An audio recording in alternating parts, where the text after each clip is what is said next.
She had waited for this moment her entire life. The church glowed with soft light, every petal in place, the music swelling as the doors opened wide, and there she walked, radiant in white, every eye turned to her. But when she reached the altar, the man beside her was gone.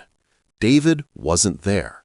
The vows were ready, the guests had gathered, yet in that sacred space where two lives were meant to unite, only emptiness met her. She stood, heart pounding, breath caught, hope faltering. The reservation, the ring, the promise, they all remained, but the one she believed she'd marry had vanished. Before we dive deeper, let us know in the comments where you're watching from. We'd love to hear from you. And don't forget to hit that subscribe button so you never miss any of our upcoming videos. In that astonishing silence, she wondered, did he walk away by choice? Was something darker at play? Could the man she believed she knew have been living a secret life, ready to disappear at the worst possible moment? The things unfolding in the hours and days to come would unravel a deeper story, one of betrayal, hidden truths, and revelations no one saw coming. Emily and David seemed like the perfect pair. They met in college, shared dreams of a future, built a life piece by piece, houses, careers, promises. On the surface, they were the kind of couple people envied. But the moment the ceremony ended, David vanished. The reception began, the music played, guests laughed, but the groom never appeared. Weeks passed with no calls, no explanations, no signs of where he had gone. The aunt who sat beside Emily wondered if he'd had second thoughts. The best man claimed he was last seen heading to the men's lounge. What had changed between the vows and the celebration? Did David run away by choice, leaving behind everything he'd built with Emily? Was he hiding something so dangerous, so personal, that he couldn't face her or anyone? Or was someone else standing in his way, forcing him to vanish unwillingly? As we peel back the layers, Emily's world begins to fracture. What looked like love was threaded with secrets. And as investigators pieced together what really happened, the truth was more shocking than anyone imagined. Emily grew up in a tight-knit family where Sunday dinners were sacred, stories were traded over dessert, and loyalty meant everything. She believed in trust, in love built on honesty, in the promise that two people would lead separate lives but hold each other close in everything that mattered. She was warm, devout, caring. Everyone who knew her said she had an open heart and a gentle way of seeing the best in others. David, on the other hand, was ambitious, charismatic, the kind of man people gravitated toward. He climbed the ladder quickly at work, charmed colleagues and neighbors, and always gave the impression he was one step ahead. But in the months before the wedding, Emily began to notice small shifts. David's excuses for working late grew more frequent. His phone screen dimmed at her approach, texts deleted before she could see them. Sarah, Emily's maid of honor, mentioned how David's laughter sometimes seemed forced.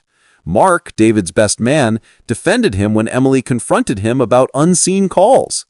Behind smiles and assurances, Emily sensed cracks forming. Even as the wedding day approached, Emily couldn't shake the feeling something was wrong. The hall was hushed, the music's gentle chords echoing against vaulted ceilings as rows of guests held their breath, leaning forward, cameras poised, candles flickering faintly in the dim light. Emily's arms slipped into her father's, her heart hammering, anticipation building with every step down the aisle. The petals beneath her feet whispered promises of joy. She glimpsed David waiting at the altar, his silhouette framed by soft sunlight, her chest swelling with hope. Yet as she drew closer, a panic grew in her throat. The silhouette resolved into emptiness.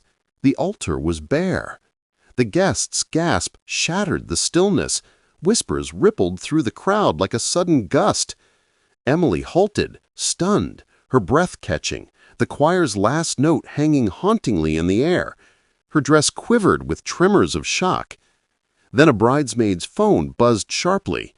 She opened it, her face paling, and stuttered, "He won't be coming." Silence slammed into the church like a verdict. Who would send such a message in that moment, and how could they know what no one else did? The hours following the wedding were a blur of disbelief and humiliation. Guests whispered as they left the church, avoiding Emily's eyes as if her heartbreak were contagious.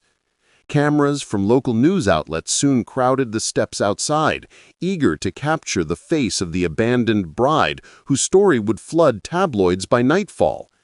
Headlines screamed, "Runaway Groom vanishes on wedding day," and within 24 hours, Emily's private agony became public spectacle. Her phone was flooded with pity, curiosity, and judgment disguised as sympathy. Some accused her of missing the warning signs. Others speculated that David had simply changed his mind. Sarah stayed by Emily's side, helping her navigate the tidal wave of gossip. But even she began to wonder if David's disappearance was more than cold feet. Mark, however, refused to believe his best friend was capable of cruelty. He claimed David must have been forced into hiding or threatened. But no one could explain why David hadn't made a single call, sent a message, or even withdrawn money from his known accounts. Days turned into weeks, and the mystery deepened. One evening, while searching through David's home office, Emily stumbled upon his laptop, its screen glowing faintly in the dark. The login was automatic, and for the first time, she gained access to his files. At first it seemed ordinary, spreadsheets, invoices, and work emails. But then she found something that didn't belong. Buried in a hidden folder were encrypted message logs, strings of coded text with strange initials and numerical sequences. At the end of one file was a phrase she could read: "The money must move before Friday. No delays." Her pulse quickened. What money? What deadline? Driven by confusion and a growing sense of fear, Emily searched every drawer and compartment in David's desk until she found a sealed envelope taped underneath the bottom drawer. Inside was a thick bundle of $100 bills and a torn slip of paper bearing a single address, one she didn't recognize. The handwriting was unmistakably David's. Her mind swirled with possibilities. Was he planning to escape? Was the address a rendezvous point or a hideout? And most haunting of all, if he was truly in danger, why hadn't he come to her for help? The last question echoed in her mind as she sat alone in the dim light of his office, staring at the address. Somewhere out there, the man she thought she knew was living a secret life. But why would David need a secret hideout? The address scribbled in David's handwriting led Emily to a quiet neighborhood on the outskirts of town, a place that felt far removed from the life they had shared. The building was small, unremarkable, its bricks faded with time and its hallway dimly lit by buzzing fluorescent bulbs. Her hands trembled as she climbed the stairs to the number written on that torn piece of paper: Apartment 3B. The door was slightly ajar, as if waiting for her. She pushed it open, her pulse pounding in her ears, half expecting David to appear. But what she found stopped her cold. On the table, a photo frame faced outward, showing David with a woman she had never seen before. Their arms were wrapped around each other, smiling in a way that once belonged to her. In the background of the photo, the same apartment she now stood in. The woman's name was scrawled on unopened mail, stacked neatly on the counter: Rachel. Emily picked one up, her fingers stiff, the paper shaking. Rachel Turner. The apartment told stories David never had. Men's clothes lined the closet, toiletries on the sink, 2 coffee cups still drying on the rack. It wasn't just a hideout, it was a home, a second life, a life she had never been part of. As she sifted through the drawers, she found files, bank statements, business contracts, ledgers that didn't match anything David had ever told her about. Many were labeled under a company she didn't recognize, with transfers linked to shell accounts overseas.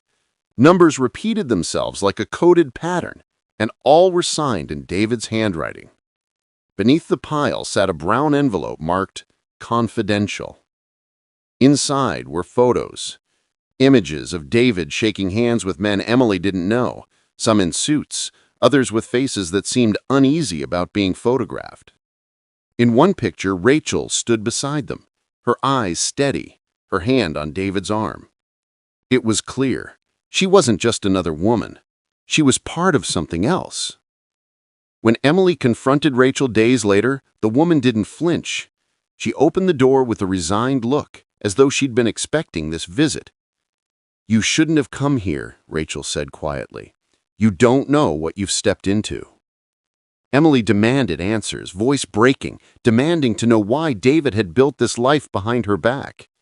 Rachel's expression softened, then hardened again. "David got involved with the wrong people," she admitted.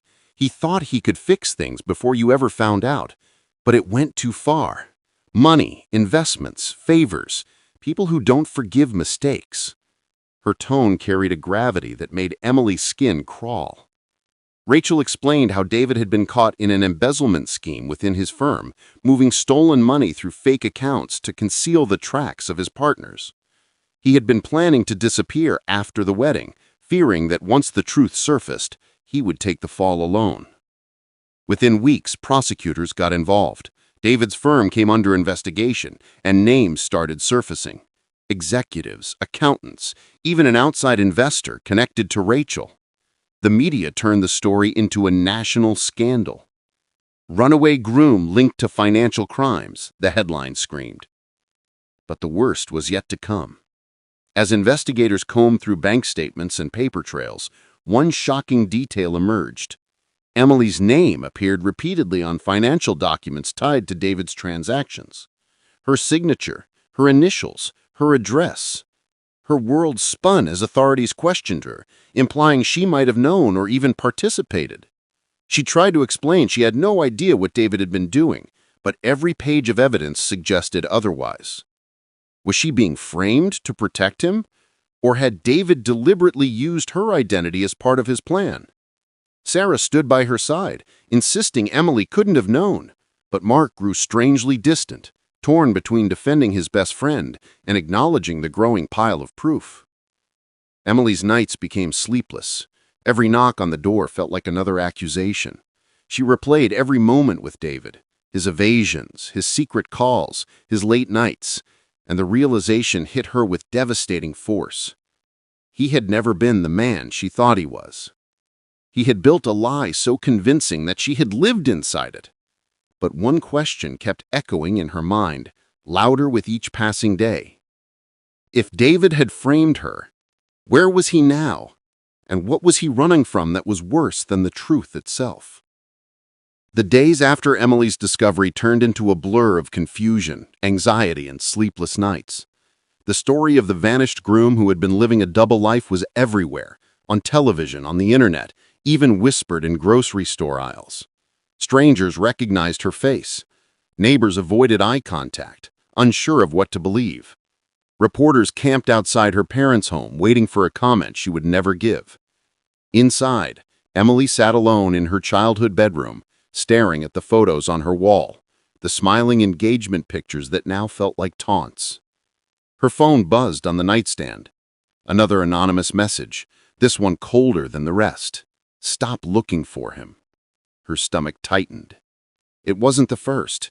For the past week, these messages had arrived around midnight from untraceable numbers.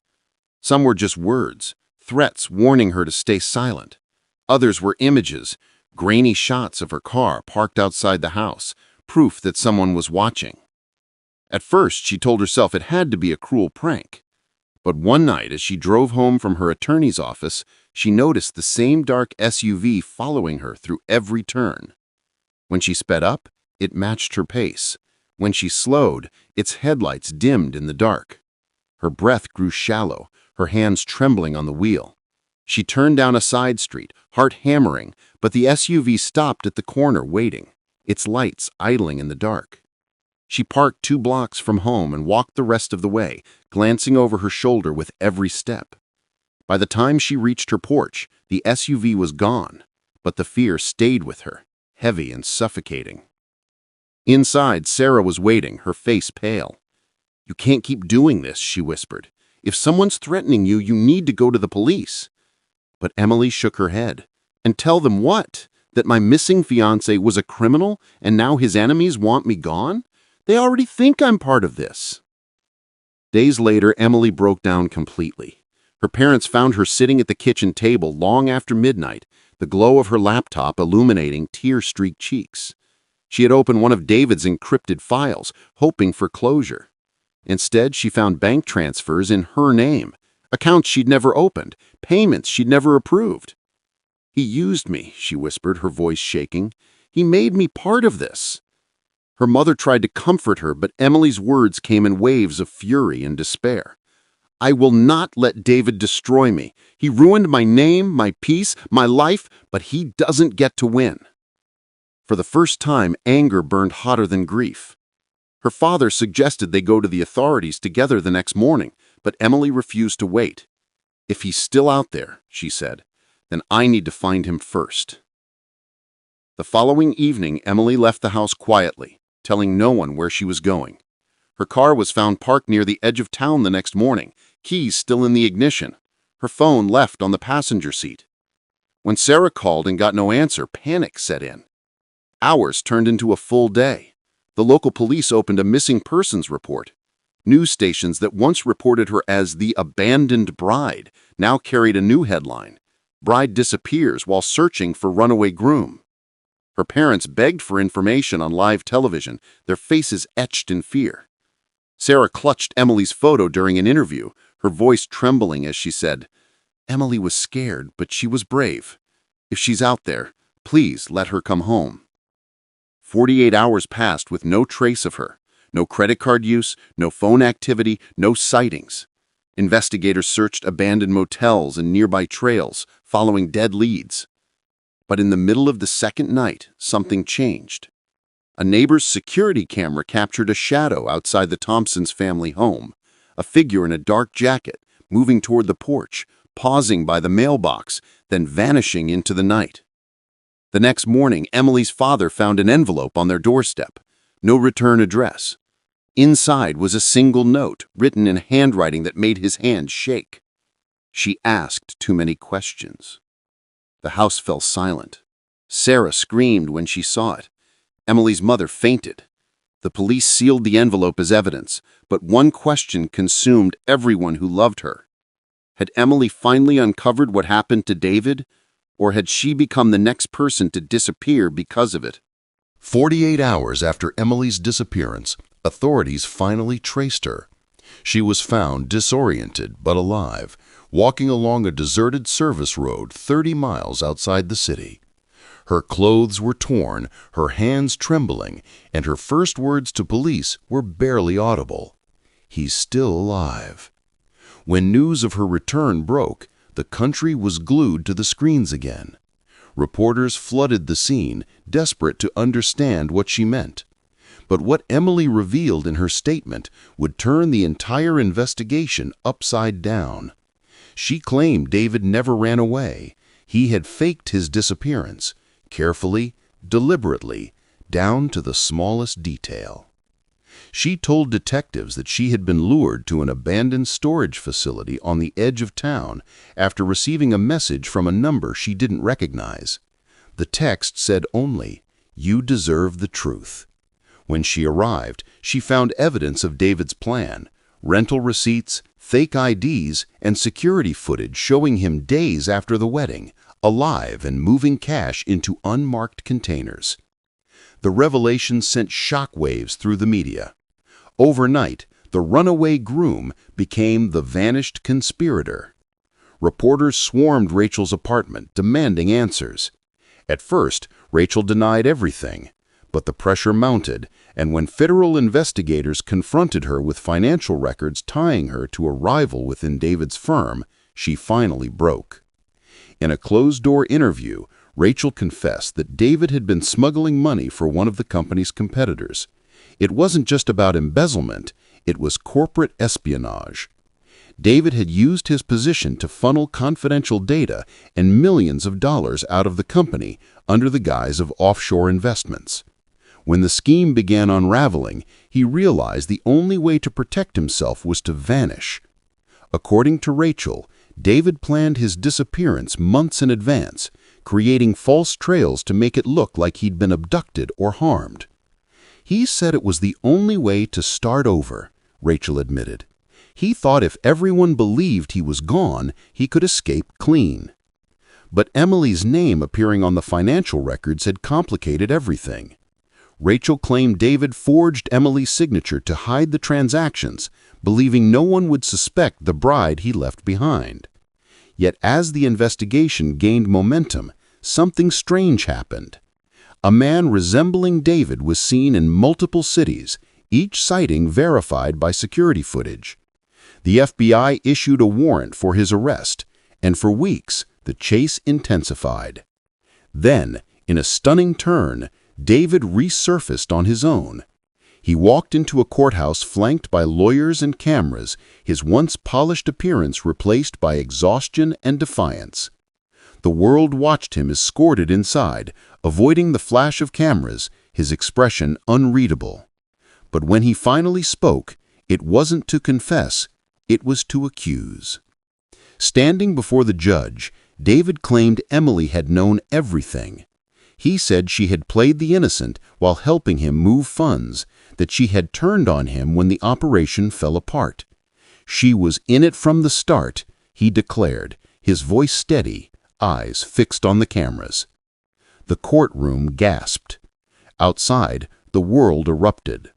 Social media split in two, half calling Emily a victim, the other branding her a mastermind who had orchestrated her own husband's downfall.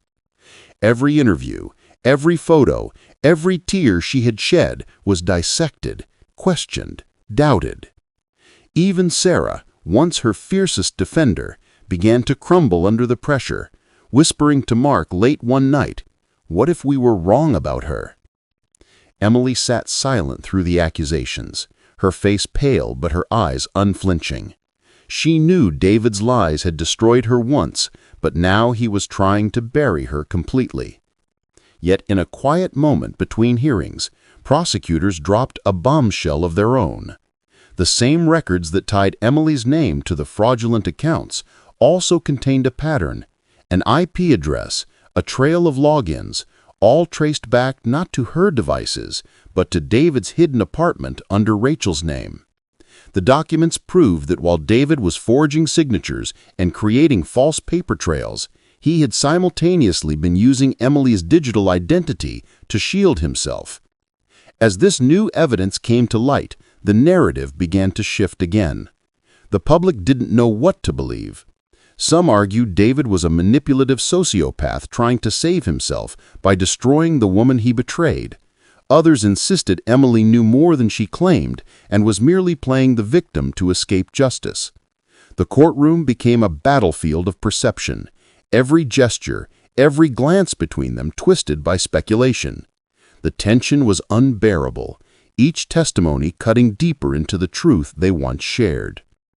And yet one question loomed over everything, unanswered and unescapable.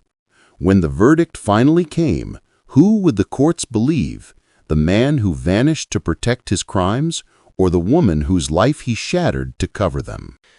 The trial of David Thompson became one of the most closely watched cases in the country. Courtrooms were packed every day, reporters filled every available seat, and outside, a crowd of spectators gathered behind barricades, holding signs that either read, "Justice for Emily," or "She knew." Inside, Emily sat at the defense table, calm, composed, but hollow-eyed from months of torment. Across the room, David sat beside his attorneys, his once charming demeanor replaced by the cold detachment of a man with nothing left to lose. Cameras flashed as he adjusted his tie, still trying to control the narrative even as the walls closed in. The prosecution began to piece together their case: bank statements, offshore transfers, forged documents, and testimony from associates who had once trusted him. Each new witness carved away at the image David had built for himself, revealing a man driven by greed and paranoia rather than love or loyalty. When Rachel took the stand, the courtroom held its breath. She looked smaller than before, her voice steady but weary. "He said he could fix everything," she told the jury, eyes glistening. "He said no one would ever find out, but the deeper it got, the more dangerous it became. I warned him to stop, but David thought he could outsmart everyone." She glanced toward Emily, who watched silently from across the room. "I know she didn't know. He used her name, her accounts, her identity, because no one would ever suspect her." For a moment, even David's lawyers seemed shaken. David clenched his fists, his jaw tightening as Rachel continued to detail how the embezzlement ring worked, how David had convinced her to help transfer stolen corporate funds, and how his final plan was to disappear completely, leaving both women to take the fall if anything went wrong. As prosecutors presented the final piece of evidence, metadata linking every fraudulent transfer back to David's encrypted server, the defense faltered. The jury watched a video projection showing David logging into the accounts under Emily's credentials, timestamps aligning with the exact moments money vanished. The tension in the room thickened as the prosecutor's voice echoed, "Mr. Thompson, did you ever once consider the destruction you left behind, the woman you humiliated, the lives you ruined, the trust you shattered?" David sat motionless, refusing to meet Emily's eyes. When his attorney finally urged him to take the stand, he refused. The silence was damning. After 3 days of deliberation, the jury returned. The courtroom was silent, except for the sound of the foreman unfolding the verdict form. "We, the jury, find the defendant, David Thompson, guilty on all counts: wire fraud, embezzlement, and obstruction of justice." Gasps filled the room. Emily's eyes welled, but she didn't cry. She simply stared ahead, her hands clasped tightly together, as if she had run out of tears long before this day. David's expression never changed. Even as the judge read his sentence, 20 years in federal prison, he sat there, face blank, whispering something no one could hear. Rachel broke down, sobbing quietly into her hands. The gavel struck once, and it was over. Outside, cameras surrounded Emily as she left the courthouse, her lawyers shielding her from the barrage of questions. "Do you forgive him?" one reporter shouted. "Did you really not know?" asked another. Emily didn't answer. She simply kept walking, her face pale against the flashing lights. The trial had cleared her name legally, but the damage to her reputation was irreversible. Some still doubted her, whispering that no one could be that blind, that trusting. The internet called her the bride who never knew, turning her heartbreak into entertainment. Yet through it all, Emily said nothing. She withdrew from public life, closing her social media, selling the home she once shared with David, and moving back into her parents' house. Months later, she returned to the same church where everything had fallen apart. The doors creaked open to reveal empty pews and the faint echo of distant footsteps. Sunlight filtered through the stained glass windows, painting soft colors across the aisle. Emily walked slowly toward the altar, clutching a single white bouquet, the one she never got to place in David's hands. She sat down in the same pew where she once stood trembling in her wedding dress, staring at the place where he should have been. Her reflection shimmered faintly in the polished floor beneath her, a quiet ghost of the woman she used to be. The narrator's voice lowered, steady, somber. For Emily, the question was never why David ran. It was whether she ever truly knew the man she was about to marry. The camera would linger on her for a moment longer, the bouquet slipping slightly from her grasp, petals scattering onto the cold floor. The faint sound of the church door closing would signal the end, leaving viewers with the haunting realization that sometimes the people we trust most are the ones who hide the deepest secrets. And though Emily was finally free, the echoes of that empty altar would follow her forever. The courtroom may have closed, but the questions didn't. Across the country, people were still divided, arguing, speculating, replaying every clip, every interview, every glance exchanged between Emily and David. Some believed Emily was a victim from the start, a woman blinded by love and betrayed in the most public, humiliating way possible. Others, more skeptical, insisted there had to be more beneath the surface. How could she have lived with him, shared a home, shared a life, and never suspected the secrets he was hiding. Had David truly manipulated her completely? Or had there been a moment, somewhere in those final weeks, when she looked at him and realized something wasn't right, but chose to look away? The truth, it seemed, had blurred somewhere between what could be proved and what could never be known. Emily's story became more than a headline. It became a mirror for everyone watching, forcing people to question how well they truly knew the ones closest to them. She never remarried, never spoke publicly again. But every few years, her name resurfaced when new documentaries or podcasts revisited the case, each one promising a new angle, but never delivering a full answer. As for David, he was last seen leaving a federal courtroom in handcuffs, head bowed, refusing every interview.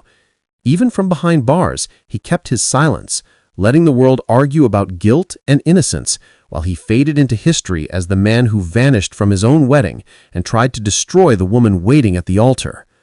And yet, for those who followed the story closely, one detail always lingered: the surveillance footage from that storage facility Emily claimed to have found. The grainy timestamp, the brief image of David moving cash into an unmarked container. In the corner of that frame, barely visible, was another silhouette, a second figure no one could ever identify. Investigators said it was likely Rachel. Others weren't so sure. Some believed Emily knew exactly who it was and chose never to say. Maybe that was her way of ending it, by keeping one final truth for herself. Narrator's voice, steady and haunting. So what do you think really happened that day? Was David a coward who ran from the altar, or a man caught in a world of corruption and lies? Was Emily truly innocent, or did she know more than she ever admitted? Let us know in the comments below. And if this story left you shaken, wait until you hear what happened when a family moved into their dream home, only to discover it wasn't empty. Subscribe now so you don't miss it. As the last words fade, the music swells, somber, cinematic, echoing like the lingering question itself.